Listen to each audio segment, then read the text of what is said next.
राधे राधे। मैं हूँ नीलू चौधरी। मेरे चैनल ग्रहों की माया में आपका स्वागत है। धनु राशि। इस राशि के जातक अपने ज्ञान से, बुद्धि से, विवेक से प्रकाश भरना चाहते हैं, इसलिए इन पर शिवजी का आशीर्वाद बना रहता है। इनके भक्ति भाव से शिव प्रसन्न होते हैं। धनु राशि गुरु की राशि होती है। ये भाग्य के बहुत धनी होती है, इसलिए इस राशि को भाग्य की राशि माना जाता है। इसलिए क्योंकि 9th हाउस होता है वो गुरु बृहस्पति का होता है, तो भाग्य की राशि बोली जाती है इसे। ये भगवान शंकर के बहुत प्रिय होते हैं, भगवान शंकर के बहुत निकट होते हैं।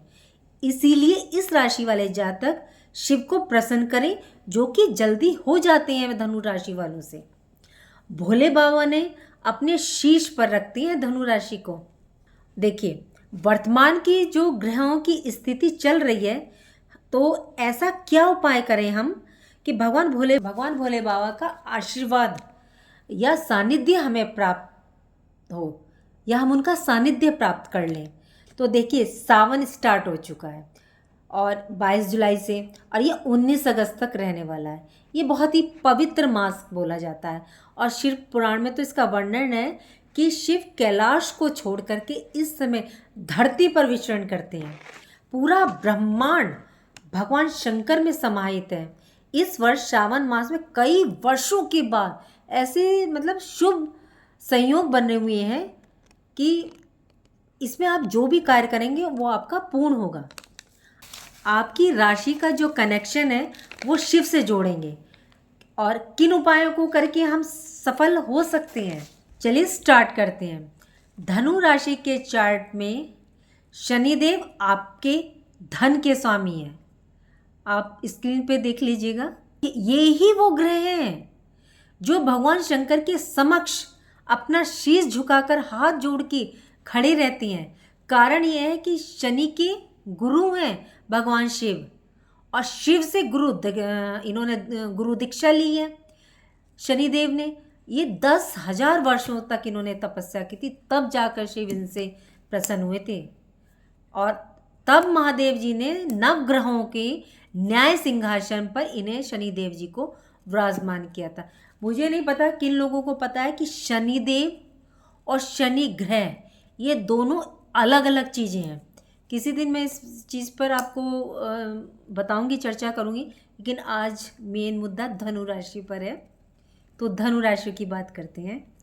यदि हम शिव के द्वारा शनि की कृपा लेना चाहते हैं, शनि दोष से अगर आप पीड़ित हैं, महादशा, अंतरदशा या प्रत्यंतर दशा है, या विष योग है, या किसी वजह से हमारी कुंडली शापित योग की है, तो यदि ऐसे योग कुंडली में बने हुए हैं तो ये उपाय बहुत ही कारगर साबित होंगे। शनिदेव आपके धन के स्वामी हैं। यदि आप आर्थिक परेशानियों से जूझ रहे हैं, कुल कुटुंब संबंधी परेशानी है, या हमारे जीवन में संघर्ष अधिक है, तो ये उपाय आपको सफलता की स्थिति तक पहुंचाता है। देखिए, शनि की जो सामग्री है उसका रंग काला होता है। अगर काले तिल को यदि आप शिव पर अर्पित करते हैं तो शनि की कृपा हमें प्राप्त होती है। अगर शिव का आपको कई गुना फल प्राप्त करना है तो शिव भगवान भोलेनाथ पर, शिव जी पर अगर आप कोई सामग्री चढ़ाए हैं तो उसे डायरेक्ट ना चढ़ाएं, उसको जल में मिश्रित करके चढ़ाएं। जैसे लोटे में आप सब कुछ तिल, गुड़, शहद सब उसमें डाल लीजिए, जैसे पंचामृत बनाते हैं। उसका फल आपको जो है शिवलिंग पे जो भी सामान अर्पित करेंगे उसका फल कई गुना अधिक करके मिलता है। आप ये उपाय सावन में करें, सावन के बाद करें, कभी भी करें, ये उपाय आपको रिजल्ट देंगे ही, 101% देंगे। सोमवार को कीजिए, शिवरात्रि पड़ती है मासिक की, उस पर कीजिए, त्रयोदशी पे कीजिए, प्रदोष के दिन कीजिए, पर कीजिए, आपको हर वक्त ये उपाय आपको रिजल्ट देंगे। आपको करना क्या, आपको एक लोटे में जल लेना है, जल में काले तिल डालें, शमी पत्र डालें, क्योंकि शनि का संबंध शमी पत्र से भी है। इस जल को शिव पर आप अर्पित करें, और जब भी कुछ शिव पर अर्पित करते हैं तो मंत्रों को करना बहुत ज़रूरी होता है। चाहे आप षडाक्षरी मंत्र करें, पंचाक्षरी मंत्र करें, या शिव गायत्री, सबका अपना बहुत महत्व है। बोलते हुए आपको वो जल चढ़ाना और अपने कष्टों को भी बोले जो कष्ट आपको है। अब आप प्रश्न करोगे कैसे भगवान धन देंगे, कैसे कष्टों का निवारण करेंगे। देखिए, आपने एक कहानी सुनोगी कुबेर भगवान की। कुबेर भगवान तो बाद में बने, पहले मंदिर में, शिव मंदिर में चोरी करने के लिए आए थे। वहाँ अंधेरा था, मैं बहुत शॉर्ट में सुना दे रही हूँ। तो इन्होंने अपना एक वस्त्र उतार करके उसमें उनके जो दीपक जल रहा था, प्रज्वलित था, उसमें वो कपड़ा जला दिया। बस भगवान शिव इसी बात से प्रसन्न हो गए और कुबेर भगवान को धन का आशीर्वाद दे बैठे और कुबेर देव भगवान शिव के प्रिय सेवकों में से एक हो गए। भगवान शिव के वरदान द्वारा ही उन्हें धन के देव होने का सौभाग्य मिला।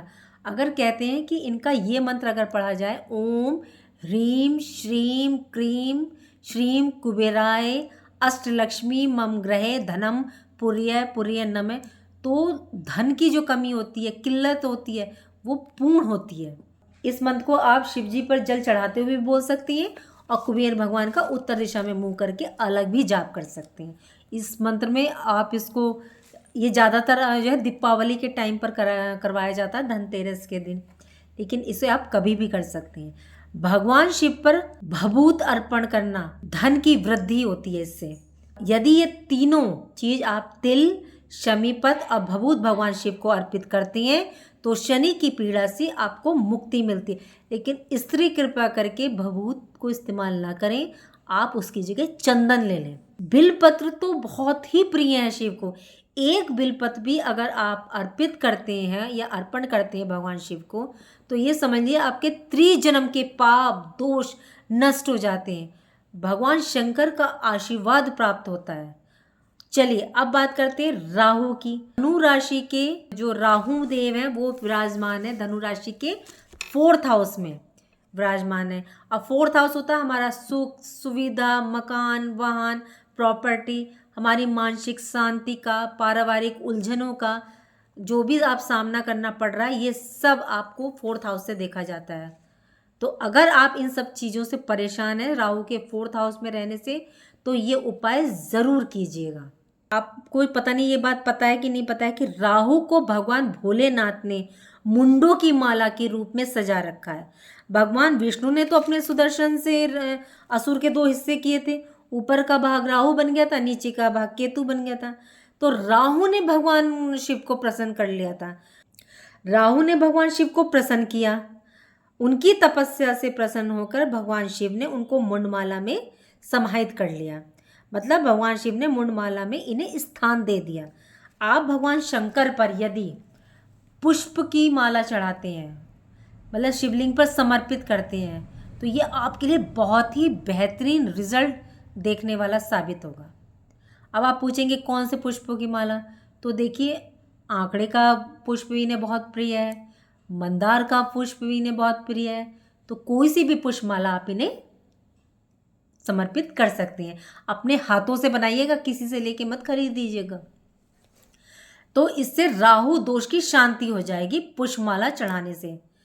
जब पुष्पमाला भगवान शिव की को चढ़ाते हैं तो उनकी कृपा मिल जाती है। देखिए, देवगुरु बृहस्पति आपकी राशि के स्वामी हैं। अगर आपके कैरियर में कोई उतार चढ़ाव चल रहा है या आपका कोई काम नहीं बन रहा है, तो आपको क्या करना है? भगवान शिव ने गुरु बृहस्पति को अपने अंग के किस हिस्से में स्थान दिया है? तो देखिए, देव गुरु बृहस्पति ज्ञान की कारक हैं, अर्थात ज्ञान गंगा। गंगा को भगवान शंकर ने अपने शीश पर स्थान दिया है। जुपिटर को मजबूत करने के लिए, अपने व्यापार को चलाने के लिए, अपने दाम्पत्य जीवन को अच्छा रखने के लिए, अपने कार्य क्षेत्र को अच्छा रखने के लिए आप गंगा जल को भगवान शिव को ज़रूर अर्पित करें। ये अश्वमेघ यज्ञ के समान फल मिलता है अगर आप गंगा जल भगवान शिव को समर्पित करते हैं, उनके शिवलिंग पर अर्पित करते हैं। ये उपाय देखन में छोटे लागे लेकिन घाव करे गंभीर। और सावन में तो आप कभी भी करें, सोमवार को करें, प्रदोष करें, नित्य करें, शिवरात्रि पे करें, बेहतरीन। अब एक सवाल आपके मन में आ रहा है कि क्या शिव पर जल बस सोमवार, प्रदोष और सावन में ही करें तभी स्वीकार है? नहीं, सावन का हर एक दिन, हर एक पल और सावन के बाद भी शिव को समर्पित है, पूरा ब्रह्मांड शिव में समाहित है। कोर्ट केस संबंधी काम से परेशान है, छठे भाव पर गुरु है, तो कोर्ट केस संबंधी काम में परेशानी दे सकते हैं। ये एक ऐसा स्थान है जहाँ से कर्ज की स्थिति को भी देखा जाता है और यहाँ गुरु विराजमान है। यदि कर्जा अधिक बना हुआ है, 1 लोटे जल में चुटकी भर केसर डालकर उसको, उस मिश्रित जल को आप गंगा, और उसमें गंगा जल डालें। मंत्र बोलते हुए पंचाक्षरी, षडाक्षरी, शिव गायत्री, कोई सा भी मंत्र बोलते हुए शिव पर अर्पित करें। 1 लोटा जल लें, उसमें केसर डालें, थोड़ा सा गंगा जल डालें और शिव को मंत्र के द्वारा वो समर्पित करें। फिर देखिएगा कर्ज उतरने के साधन आपको मिल जाएंगे, योग बन जाएगा आपका। भगवान शिव बहुत ही दयालु हैं, शीघ्र मान जाते हैं, सब कुछ देने वाले हैं। ऐसे ही है भोलेनाथ में, मानव हो या असुर, देते वक्त कुछ नहीं सोचते, बस वे भाव समर्पण की भावना देखते हैं और आशीर्वाद देते हुए कुछ नहीं सोचते कौन है वो, कि उसने क्या पाप करा, क्या कर्म करा। अगर शिव की पूजा के लिए आपके भाव है, समर्पण, बस वो आपको आशीर्वाद दे देते हैं। आपने एक कथा भी सुनी होगी और शिव पुराण में भी वर्णन है, स्कंद पुराण में भी वर्णन है भस्मासुर का। भस्मासुर ने भगवान शिव से शिव को ही खत्म करने का आशीर्वाद मांग लिया था, तो फिर भगवान विष्णु ने भस्मासुर का वध किया था। ऐसे हैं हमारे भोलेनाथ। अब एक ग्रह है जो सबसे ज़्यादा परेशान करता है, आपके कैरियर के भाव में बैठे हैं, यही गोचर कर रहे हैं। यदि कैरियर में आपको सफलता नहीं मिल रही है, प्रमोशन नहीं मिल रहा, पोजीशन नहीं मिल रहे, इंक्रीमेंट में मतलब आपके रुकावट लगी हुई है, तो ये उपाय आपके लिए कारगर साबित होगा। इन उपायों को करने से क्या लाभ होगा? 100% लाभ होगा, क्योंकि इस समय पृथ्वी का भार, जिम्मेदारी भगवान शंकर के हाथों में है। देखिए वो है केतुदेव। केतु क्या है? मोक्ष का कारक, ध्यान का, संन्यास का, साधु संत का, कोई रिसर्च, जितने भी हमारे देश में साधु महात्मा हैं, सब केतु को रिप्रेजेंट करते हैं। आपको कहीं कोई भी साधु संत दिखे, उनकी सेवा ज़रूर कीजिएगा। इसलिए तो कहते हैं इस दौरान जो कांवड़िए होते हैं उनकी सेवा करना, क्योंकि उनमें साधुत्व की भावना देखी जाती है। लेकिन अगर आपको साधु संत मिल जाए तो और भी बेहतर। दीन दुखी मिले उसकी सेवा कीजिए, इससे आपका क्या होगा? 10th हाउस मजबूत हो जाएगा, एक्टिव हो जाएगा, कैरियर आपका ऊंचाई को हासिल करेगा। यदि आप शिव की आराधना करते हैं, ये आपके भाग्य को मजबूत करेगा, जीवन में उन्नति कराता है। भाग्य के स्वामी आपके हैं सूर्य, तो इसलिए शिव आराधना आपके लिए विशेष फलदायी है। देखिए भगवान राम ने भी कहा है, जा पर कृपा ना करे पुरारी, ते ना पा पुण्य भुक्ति हमारी। जिस पर भगवान शंकर कृपा नहीं करते, वो मेरी भी कृपा का पात्र नहीं है। सावन में आप शिव की पूजा कीजिए, केतु कोच कीजिए, साधु संतों की सेवा कीजिए, करके देखिएगा, रिजल्ट है इन उपायों का। उम्मीद करती हूँ कि आपको वीडियो पसंद आई होगी। वीडियो पसंद आई है तो लाइक कीजिए, कमेंट बॉक्स में हर हर महादेव लिखिए और चैनल ग्रहों की माया को सब्सक्राइब करें। राधे राधे, जय माँ बाबा, हर हर महादेव।